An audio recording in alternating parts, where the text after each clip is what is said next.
Hey, welcome to Home Renovision DIY. We are a YouTube channel that specializes in helping homeowners do renovations at home, but get professional results. So stay with us for this ride. Today we're talking click laminate flooring. We're gonna teach you all the tips and tricks and secrets so that you can have a quick, clean, fast, professional result that'll last a long time. So before we talk about our product today, let me just encourage you real quick, if you haven't subscribed to the channel, we got a lot of great information on here to help folks out just like you. So today is click laminate flooring. And the reason we're doing this video, because we've done a laminate floor installation, is I think this is the most popular DIY product on the market. There's a lot of people who can install this with minimal amount of tools, experience, and understanding.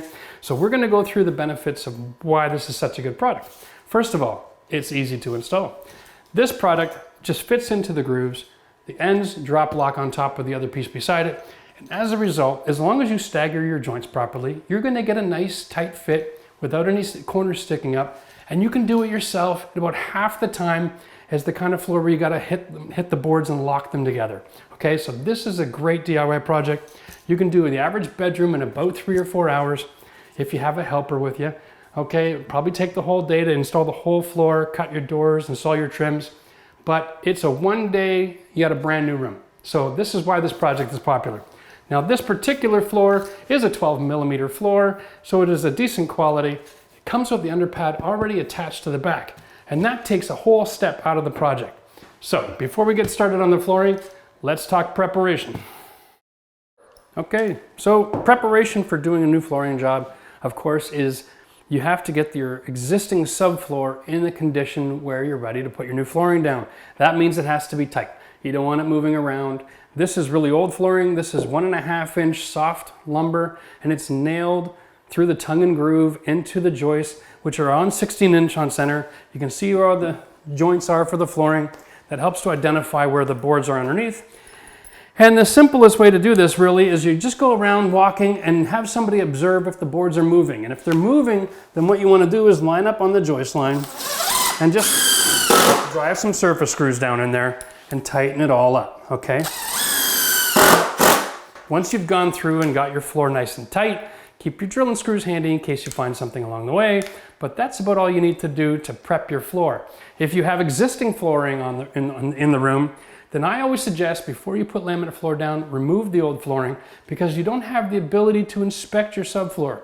And that's important. If you have holes or you have squeaky points or you have things that are moving around, you want to get that dealt with early because once you put your new laminate floor on, if it's moving around too much, you're going to break the joints and it's not going to last very long. The other thing you want to do before you get started is make sure you sweep and vacuum your room. When you have tongue and groove joints like this that are over 100-year-old, you want to actually vacuum out each one of these gaps because we're going to create an area here where as you step on a floating floor, there will be some air movement underneath the floor, and that'll encourage dirt to blow around. So if you can get it all now, you won't get crunching later.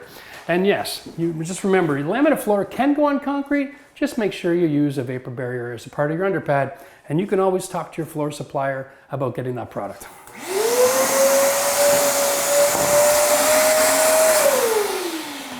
Okay, so let's just talk about laminate product itself real quick. It comes in a variety of different thicknesses that are available and a variety of widths. I like to have about a 4-inch board. I find the bigger ones in a lot of floors, there's just too much movement and it can't follow the contour enough without having hollow spots underneath. So that's my own personal preference. This particular floor has got like a hand scrape texture. Some of them have a wood grain texture. Some of them have no texture at all. There's shiny, there's flat, there's a variety of differences. Some of this product is even good for wet areas, so make sure if you're doing it in a bathroom or a laundry area, check the product, make sure it's made for that area. The reason I like laminate instead of vinyl is really it comes down to cost. This is the most cost-effective flooring on the market. If you're looking for a quick solution to brighten up a room or to clean up a space, this is the way to go if you have any kind of budget at all. This product I actually got a bit of a deal on. It was end of inventory. It was $1.69 a square foot and it has the underpad already attached. So I have nothing else that I need on this project. And the way it installs is just boom. Drop it together and it sits snug together. It has a tongue and it has a groove. And the boards will continue to install in like fashion. You just line it up. Okay, and snap it together. Done. that's the installation procedure. So you just do that a few hundred times and the room is finished, right? So what we're going to do now is we'll show you how to lay it out. Because I get questions like this a lot. Which direction should I go? Do I go on the long wall, the short wall? Do I start at the door or the other side of the room? And the answer is simple. I prefer to start on the longest wall that you can start on, because the grain of this long board on a long wall aesthetically is pleasing. Now in this situation, the room is a little bit more square, so we're going to go in the same direction as the existing boards are now, and that'll help it to follow the contour of this old house that's here as well. It also gives us the ability to come to the entrance door in a situation where my door is going to be here and these boards will finish up into that space. That's a lot easier way to finish at a door. If you come this way, then your cut has got to be exactly perfect. Cutting into the jamb and around the baseboard, it's quite intricate. But if you come at it this way into your door, you'll find that you only have one cut on each side of the door. It makes the installation really quick and simple.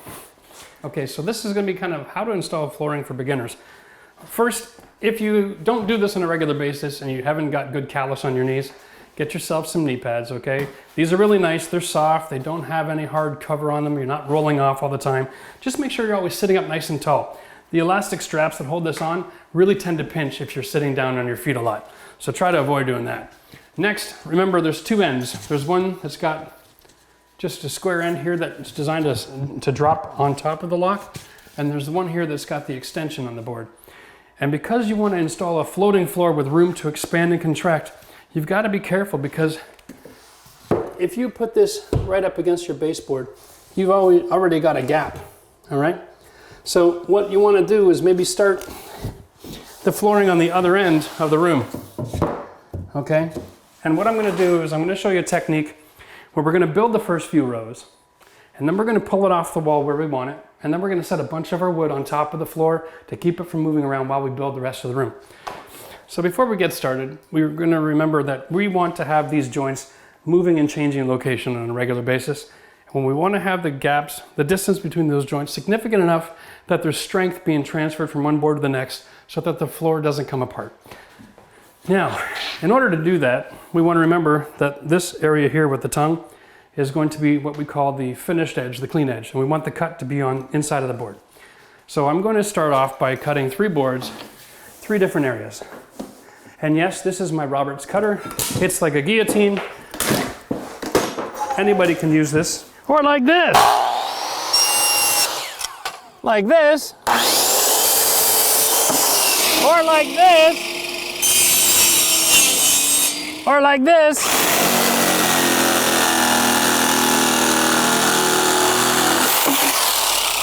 Just remember, when you're cutting with these tools, do it outside, the dust is horrible, and wear your safety glasses. I'll cut one board at half, one board at a third.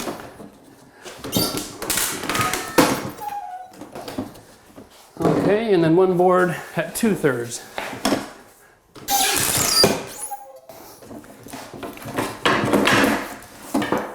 And this gives me the ability to start 4 rows at a time.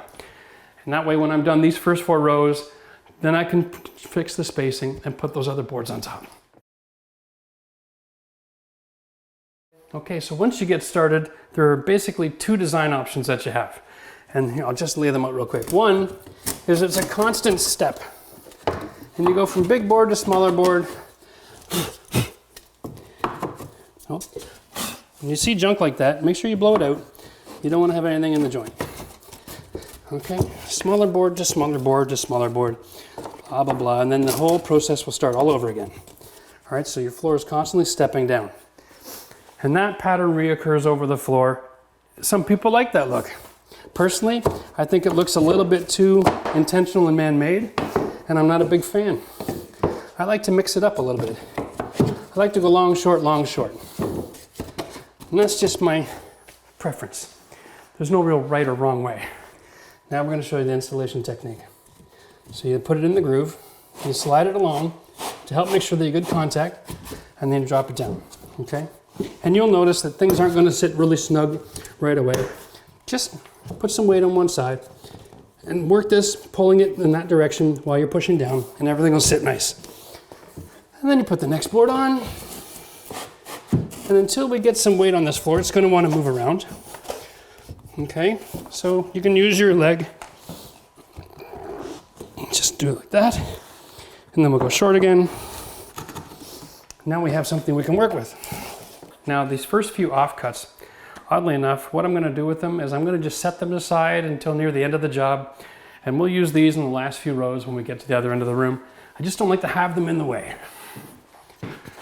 All right, so we're at a point now where we're just about ready to get into production. We want to finish off our couple rows. And we always have our big tongue sitting in front of us, okay, as you're building. And so the way that you're going to measure from here to the wall is you turn the board in the reverse direction, set the board up to the wall, take a black magic marker, and right at the edge of this corner, I want you to take off a 1/4 inch, which is basically the extension of the tongue on the first board, plus another 1/4 inch. You want to make that short on purpose. Here's why. That's going to be the gap. That second 1/4 inch gap, that's going to be the gap that's there for the floor for a little bit of expansion contraction. Now generally, if your house has conditioned space, like air conditioning and heating system, there's not a whole lot of expansion and contraction that goes on.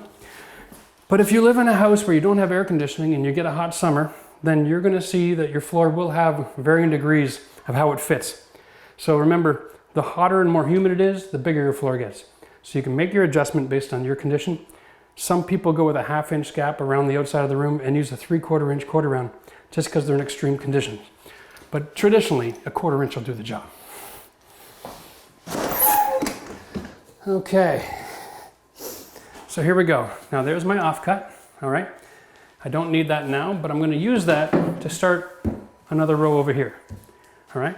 This is how it works. So every time you cut a board, after you've done your first few and set them aside, every board you cut now, you put one in on one side and you start a row on the other side. And that way you don't have anything going in the garbage. Again, we'll just set that down and we'll grab another board. Now remember, I'm starting tight on the other wall, and so when we get the first few rows in, we'll slide it over and close the gap a little bit. But for now, we just want to get this nice and tight, and then we'll pull it across and then drop it down. And just giving it a little tap like that will help to manipulate everything into position. Here we go again. We'll set that against the wall. And we'll mark a 1/4 inch after the base. So there's the finished floor, there's the end of the rough floor. We'll add a gap and we'll mark our floor there.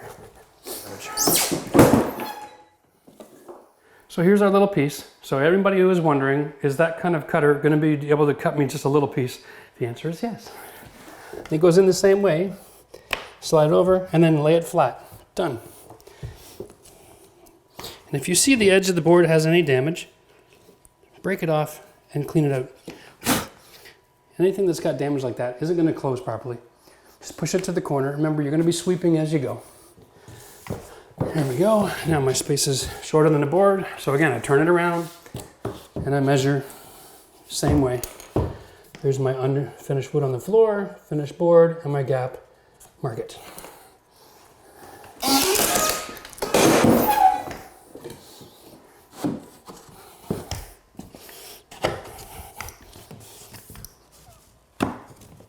Now most flooring, when you're clicking it together, they call it a click flooring because the flooring actually makes a click sound when it's sitting right. So this is going to be the secret. We're going to see if we can get the microphone on here to pick this up. There it is.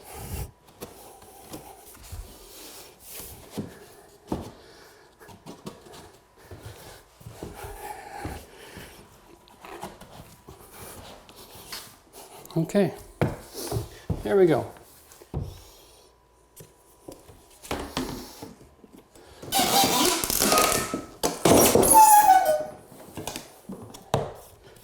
There, that way everything fits perfect. Now the secret to doing a job like this is be 100% happy with everything you do before you go to the next one. If you're not happy with what you've just done, take it apart and try to figure out why you're not happy. You might find that something's not tight enough. There might be some debris in the gap, so it's not closing properly. But if you keep moving forward, there's no way to go back and fix it later. So we basically have our first 5 rows done. And before we go any further, what I'm going to do now is I'm going to just take this original cutoff piece here, put my weight back here and give it a tap. Now I'm damaging this board and it's fine. I'm going to treat it like garbage. But what I want to make sure is that the first few rows, everything is nice and tight. One of the things about the click lock system is just because it's in doesn't mean it's in perfect. It can open up and have a gap, right? So that's, that looks good. You hear that click? Okay, so that's down, there's a gap. Now listen, that's click lock, okay? And when you're doing the first few rows, it's hard to get that click sound because things aren't perfectly straight. So you need your first few rows before you can straighten it out. So what I suggest, before you go ahead, give everything a little bit of a love tap. Make sure everything's clicked in nice and tight. Then you won't be disappointed and your floor won't open up after the fact. Real quick, we better show you how to move your floor into position. Because remember, we want to have a consistent gap on both sides and the back wall. Now, after you do 5 rows, it can be pretty heavy. And you might find that the finish on the laminate is too slippery to get a good grip. And this is where tape comes in. Okay? Literally, hold the tape down and hold the edge of the tape, and you can pull that floor right off the wall. All right? Now you can also push it, but if you try to pull it, it might be a little bit difficult for you. So use the tape.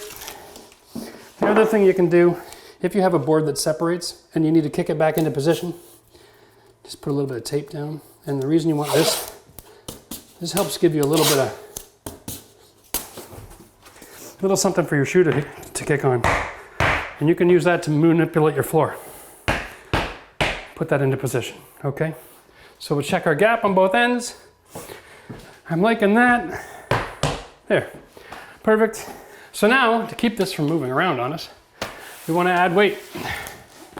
Each of these boxes weighs approximately 60 pounds. Okay?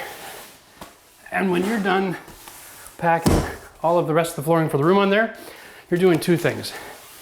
A, you're getting it out of the way because you're installing a floor in the room. And B, you're putting enough weight on that floor that you've just put down and put into position to keep it from moving around. Now remember, because this is a drop and lock system, we don't need to use a hammer anymore. Now that we've got it started and straightened out, we've got it all tightened up, now we're ready to go and build ourselves a floor. Now it's time for the time lapse. And then we'll be able to show you the tips and tricks for dealing with around the doors and fitting your doors after the fact. Most likely some of these will need to be cut down.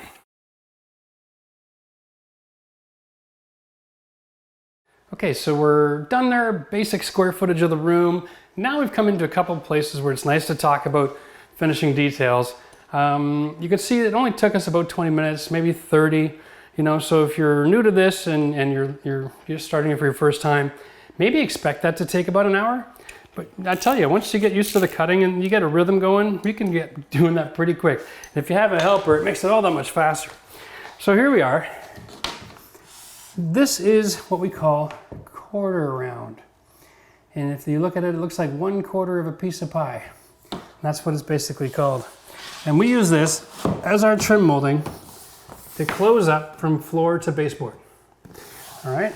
And the way we do it is the inside corner is going to get mitered at a 45-degree angle.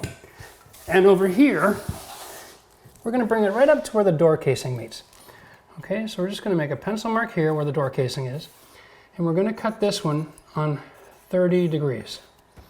And that opens it up a little bit nice like that. Looks clean, looks finished. If it's cut square, it looks stupid. So it's a nice soft angle and it'll work really well. And what we use to install it is a brad nailer. And we're just using 1¼ nails. Now this setup here with an air tool with a gun, the hose, and the compressor, you can actually get at the local Home Depot, the Husky machine. I think when I bought it, it came with the hose and a nail gun. I can't remember exactly, but I think the whole outfit is less than $200.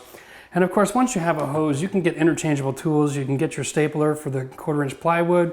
You can get ratchets, so you can do power tools to work on your cars as well. So having a compressor, the compressor itself is $100. You don't need to spend a fortune on these kinds of tools. I'm rough on it. I probably go through one a year because I don't treat it well.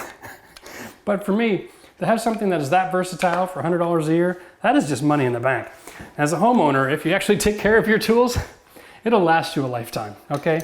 So you can do all the trimming in your house, all your finished carpentry, anything you need. And you can also put a little blower on the end of this, and you can use it as an air broom. And you can clean things off and clean the dust out of the room, clean out your computer and everything else with that too. So very handy. Definitely suggest having that. That's one of those tools that every homeowner should have if you're gonna do DIY. You don't wanna spend your day running around with little finishing nails and a hammer, trying to hammer all these trims in like it's 1950. That'll just take you forever, and you're gonna waste your whole weekend doing something that could be done in about 10 minutes. All right, so here we go. Once we got our measurement, we just run down to the saw, cut it, stick it in place, throw one of these brad nails in every 16 inches, every 2 feet, and we're done. So let's talk transition, because this is the one place in the whole room where homeowners always do it wrong, and it screams DIY. They don't cut the casing and slide the floor underneath. And the reason for that is they probably just don't know what tool to use or how to get that job done properly. Or maybe you've hired somebody to do some work in your house before and they were lazy and didn't do it properly. But here's the secret. Take your flooring, put it upside down, and you buy one of these. Now this is called a dovetail saw, okay? Because of the way that you can hold the handle flush on the ground and still cut without rubbing your knuckles off.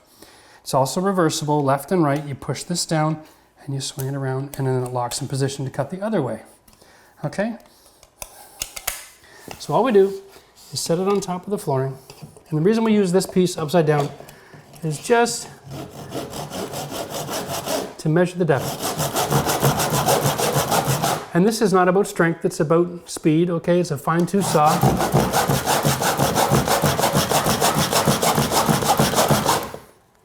And once you get to the jamb, which is this material here, you can stop or you can keep going. You can cut right through the whole jamb, it doesn't really matter. But the goal is to get to the other side of this casing clean through. So you're probably gonna be cutting some of your baseboard as well, and that's fine. There's no damage gonna be caused here by doing this.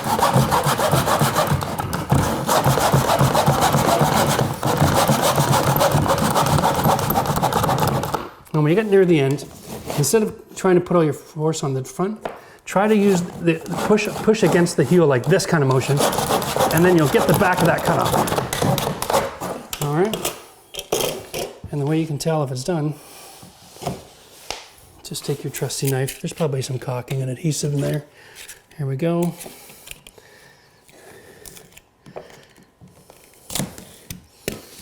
There we go. Now, we got the whole thing. It might be just a little bit left. And you can take your knife and cut that little bit of trim left. Once you got it all cleaned out, now you'll see your flooring will slide underneath your trim, and you get a perfectly clean line, and there's no need for caulking. This is absolutely beautiful. If you add caulking to this after the fact, you're actually going to make it look ugly. So it detracts from the situation. Remember, the only reason they use caulking in the first place is because somebody cut the hole too big and they had to close the gap.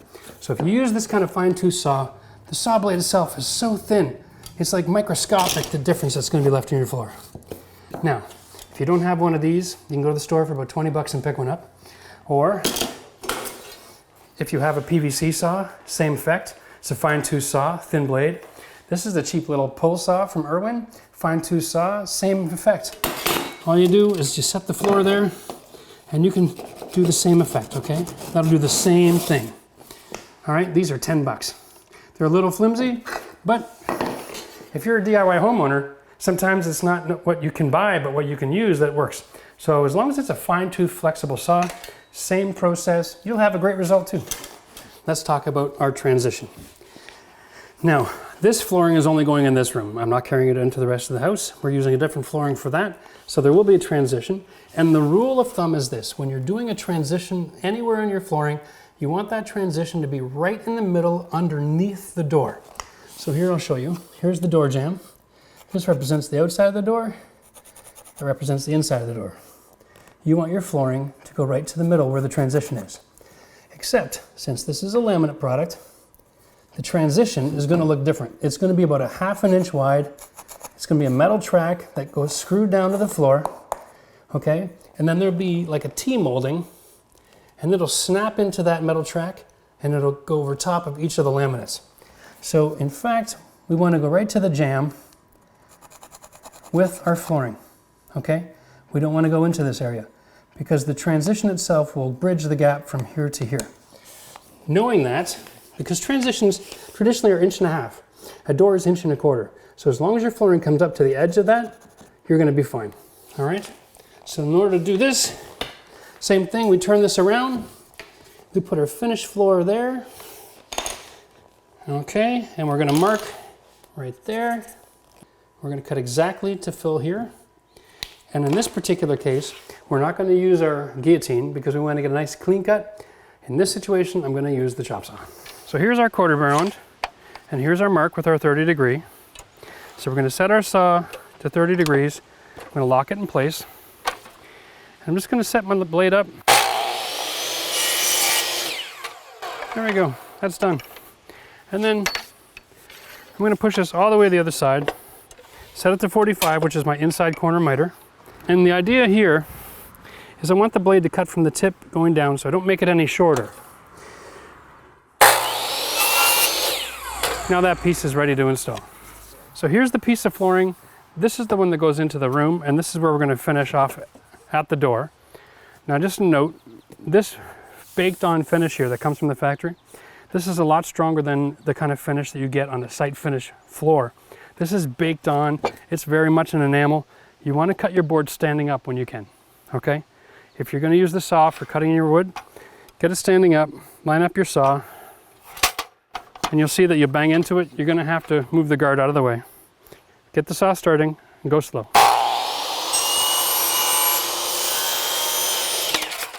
There you go.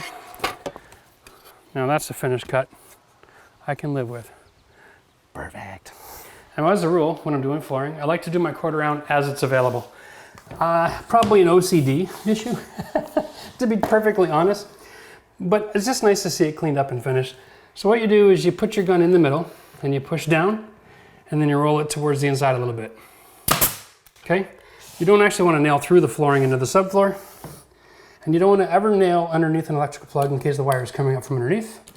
Move away and just put one every, 16 inches every 2 feet, just to make sure it's nice and tight.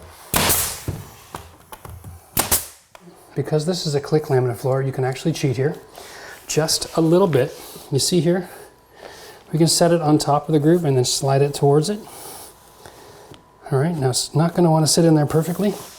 So what you have to do is you got to lift this side just a little bit so you can get this one to click in. And you can really pull and find that it's not going to happen. Every once in a while you're going to want to hammer something. Keep a little cut off handy. Okay. And the reason this works great is because the contour of the tongue and groove is exactly the same, so you aren't going to damage the face of the board. Done, locked, perfect, nice and clean, right up to where the transition is going to be. That's how you finish a floor. This is easy. From this side of the flooring, you get your body low, get your angle in, slide it over, put your fingers in there in the groove, pull while you wiggle down. Perfect every time. When you're on this side of the wood, it's so much easier. That's why when you're starting, it takes a little time, but from this side, it's just that easy. So you'll see, as I was laying the flooring here, what it is, I just marked where the floor grate is. And to make my life simple, I'm going to cut it out after the fact. I just find it easier to install. All right, bring my jigsaw over, set the blade in that hole. And I'm using a 3-inch bit, just so you know, 3/8. And then we just go.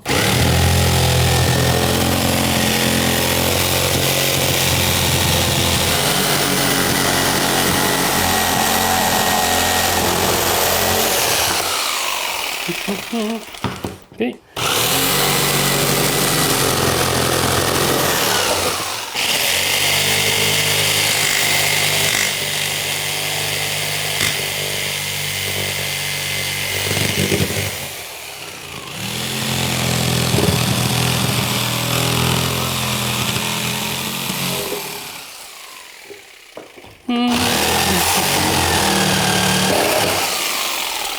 And this is why I like to do it after the fact, because I can cut this perfect every time.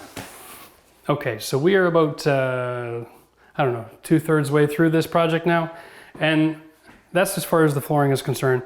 We've got a few more details left I want to discuss, and these are really important. One of them is your doors. You need to consider, do the doors still function after the new floor is in? And you want to know that in advance, because if you bring your flooring right up to the door and then it won't open, it's really difficult to get it back out again. So do a double check, make sure you got some space. Okay, this door is not going to clear. And so what we're going to do is I'll show you my system. I'll lay a piece of flooring in front of it. And if you want to take a good look at this pencil, if I hold it like that, I actually get an extra almost 1/4 of an inch. I'll hold it like that and mark the door on top of the flooring so that when I cut this door, I'm not just cutting it to barely fit, I'm cutting it so that it will completely work. I'm also going to double check with the door open, because old houses are notorious for having different heights and different variations. So just double check, and here it actually clears. So we know that we're opening from a high spot to a low spot. So if I take that door off and I cut it in that position, it's going to function wonderful. So we want to get that out of the way right away. So the way I remove my hinge pins is I use a drill bit. Just come at it from the side here.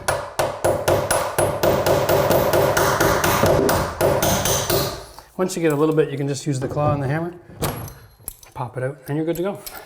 And just, here we go. We're gonna get this right out of the room. And when we're all finished, then I'm gonna set up and I'll cut the door and I'll show you how to get that reinstalled.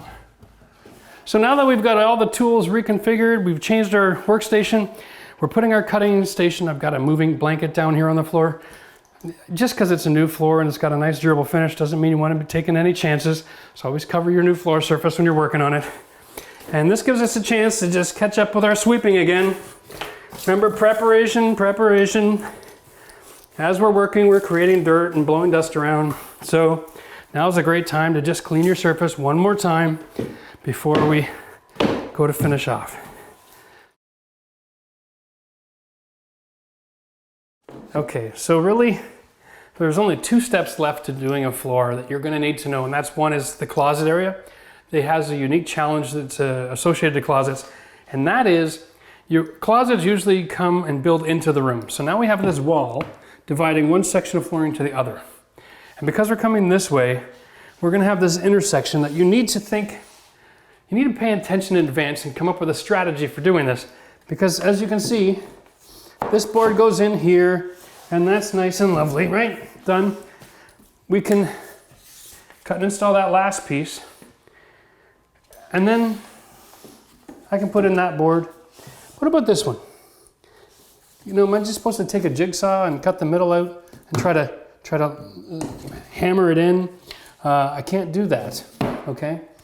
So what you want to do is realize that in this situation, you're going to want to install the floor from the middle, going in both directions, which is a little contrary to what we've been showing. And there's a secret to doing this. So you plan to go from 2 different directions. Because it's a drop lock, this board you want to start right here off the jamb. Okay? And this board is the one you want to cut and measure first. And if you cut and measure that board first and get that installed from that side and then use a tapping block to push it underneath the trim, we used our saw and cut all that trim out. Okay? We actually took our dovetail saw and cut all the way through the entire casing, all the way up through the baseboard, all the way around this side. Okay? The reason we can do that is because we're going to be adding that shoe mold on all the base. And so it's not going to cause us any trouble, but it will give us the flexibility to push this trim, to push this flooring underneath. So what I want to do is I want to measure here first, get my marker, mark my spot where it'll slide underneath the baseboard and the casing. Just to make sure I'm going to be okay, I want to measure from the jamb to the flooring. It looks like my mark is 2 3/4. Okay, good. I've got lots of room. Okay. And then I want to bring this right up until my finished edge is in line with this jamb, because that's what that's going to connect to. All right, and you can just kind of eyeball this to begin with, right there. And then we can cut this just past the corner. Remember, we're going to use shoe mold. We're quarter round here, so it doesn't matter. Give ourselves a little bit of room. And then set my marker. And then I'll just pull. Okay. Now I have my cut. And I'm just going to run down to my skill saw set up outside. And of course it's outside because that dust is really brutal. And I'll cut this piece, and then we can come, we'll install it, measure and cut the other piece. And I'll show you all the tricks so you can finish this off. We're going to start with the middle of the floor instead of the edge. We'll get it up to where we want it. Get it into our groove properly. Lock it in place. Now, what we want to do is take our hammer, and take one of your short offcuts, line it up underneath, and then use the cutoff area as a tapping block.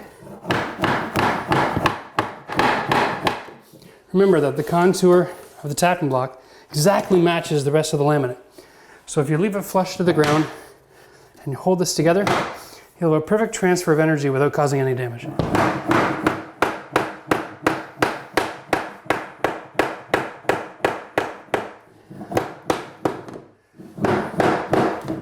Now you can see it's underneath the contour here, so no caulking necessary. Anywhere here, we're going to get the quarter round shoe mold. So you can cut yourself a little bit generous on the back side here. Make sure you have lots of room to make this joint.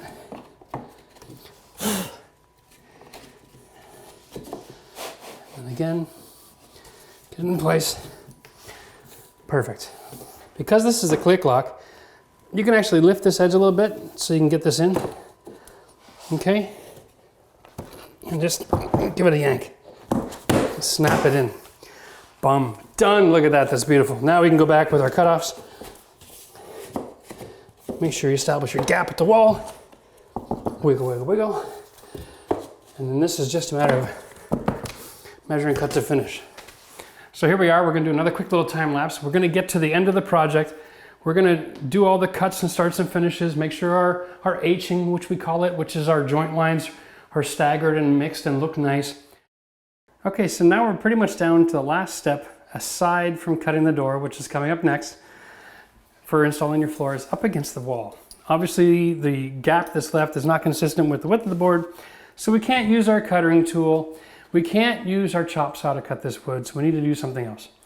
Now, I'm going to suggest if you have a table saw, that's the best tool for the job. You could also use a skill saw. You can actually take this board and you can clamp it to something else and then run your skill saw and cut the piece off. You could use a jigsaw if you had to. But the point is, anything that will cut something long and in a straight line will do fine. You're not going to see the cut line because it's going to be covered by that quarter round that we showed earlier. So don't be too concerned about how perfect this is. And give yourself a little bit of space to work with, all right? The biggest mistake people make here is to make it too tight. And then they have to fight with it to get it in. They damage their baseboards. And then they're going to have issues with the expansion and contraction because it's too tight. So the first thing you want to do is find your two pieces, get them measured and cut to length so they can fit comfortably in the space. And now you have your template, okay? Now it's time for measuring tape. I'm going to measure from wall to here, not to here, all right? And that'll make a smaller space than what you need, and it'll leave that 1/4 inch gap that you want to have after you're done installing your flooring. So measure your gap, which here to the finished flooring is 1 3/4 inches, but to the extension of the groove here, it's only 1.5 inches. And then you're going to take your measuring tape and measure from finished flooring to 1.5 inches and make your mark. Okay? Does that make sense? So we're actually measuring the smallest part of the gap and cutting from finished flooring, so we left with the 1/4 inch on when we're all finished. Here it is, 1.25 inches, 1.5 to 1.25 inches. So at each end, it's a different depth. So I have 1.25 inches on one end, 1.5 inches on the other. Take one of your flooring boards and set it up. And this is one of the reasons why you want to take that 1/4 inch off. It's nice to have a little bit of mercy here, okay? Connect your dots, and that'll be your cutting line for your table saw. All right? Now this one is a little bit simpler. It's just 1.5 inches on both sides. That one you can just make your mark, set your fingers in the groove, and pull. Okay, so now we have our 2 pieces. We're gonna go down to the table saw, we'll get that ripped, and then we'll come in and drop them in. And when drop them in, I mean literally the same process. You're gonna set your tongue in the groove, and you're just gonna give it a wiggle as you set it down. And that's all there is to it.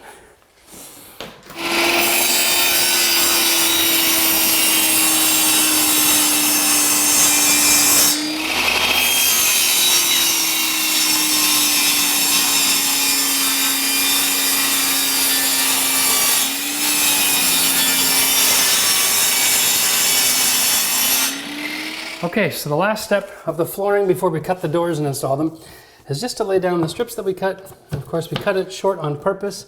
Remember to watch your gap at the end. And you just lay it in. Now, this is not completely done. It's not set down tight. So use your knife. Get a little forward pressure, okay, while you're pushing down. There we go. And if you're not sure if it's down enough, you can always just go like this with the tap block. Give it a shot. That'll lock it in nice and tight. Remember, you're gonna have 1/4 round going on here to cover it all up. So don't be too picky. Don't be too hard on yourself. As long as you can see the gap closing, see the gap closing, push it down. When you push it down, if the gap opens, push it forward again until you can push on it without the gap opening up. There we go, we got the click action. You heard that? Click, click, there.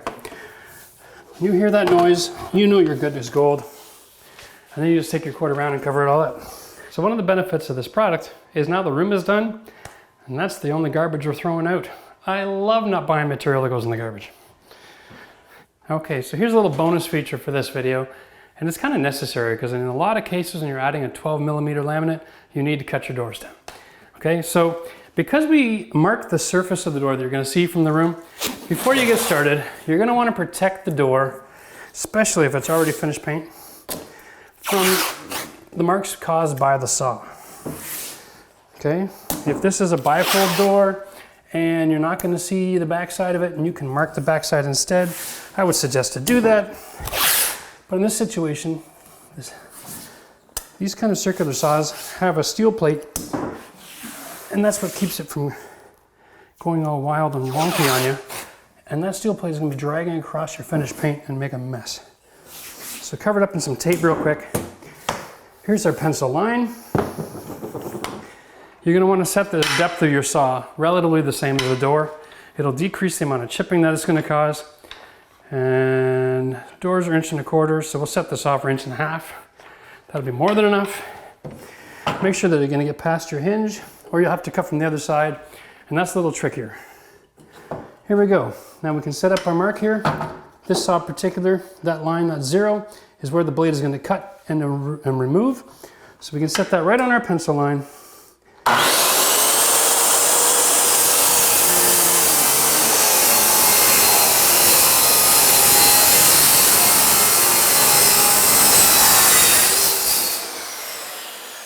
Set the blade depth on that almost too perfect.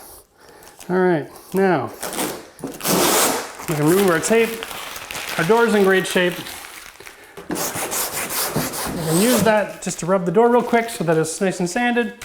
That's it, time to stick it back on. All right, so generally, when I remove a door, I leave the pins nice and handy. And all you do, stick the top in. All right, and then you can work on the bottom. There we go. Perfect. Sometimes they have a core that's about 1 inch or so. And when you cut that off, you can actually peel the face of the door off the core and reinstall it with glue and a couple of nails. In this situation, that core has been cut because it's already a custom door. It's been thrown out. Now we're cutting it again. If there was any core left, it'd be so small it wouldn't have been worth worrying about. But if you have the time and energy and you still have a core, by all means, feel free to reinstall it. If you're worried about spiders or mice, whatever, getting up in the door, making a home there, you can always use a little low foam expansion window and door foam, and you can seal the bottom of your door and then trim it off later.